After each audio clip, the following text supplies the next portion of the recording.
Salutations, everyone. My name is Danny McGuire, and I'm a student at Tarrant County College, which is exactly 300 miles away from the hospital I was born in. That's about 4.5 hours, depending on who's driving. I was born in Midland, Texas, at the Midland Memorial Hospital 30 years ago, and this is a summary of how life has been working out for me so far. Life after birth was a bit chaotic in my formative years. Being the youngest of four was pretty tough. My siblings are and have always been very outspoken, and I had trouble speaking over them most of the time.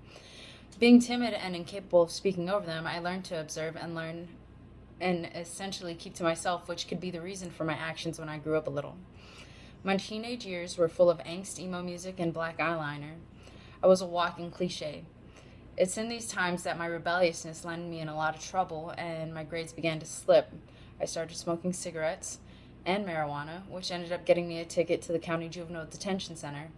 After that incident, I calmed down a lot and made it through to my junior year in high school. However, I would never make it to graduation. In January 2009, I would lose my best friend to suicide, and it is then that the grief of loss would take over, and unfortunately, my whole life would become flipped inside out. I ended up dropping out of school and getting my GED while trying to join the military. I wouldn't make it to the military because after my psych evaluation, I was diagnosed with bipolar disorder. Being denied, I ended up couch surfing for a few years, partying, doing drugs, drinking until I puked. Those were dark times. Although this lasted approximately 8 years, the party had to eventually stop. Well, one day it did.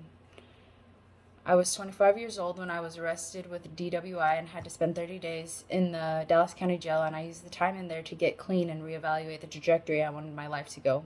Once I was out, I revisited my spirituality and reconnected with my family that I had shied away from, as well as started going to therapy and taking medicine to help with my diagnosis of bipolar, as well as ADHD.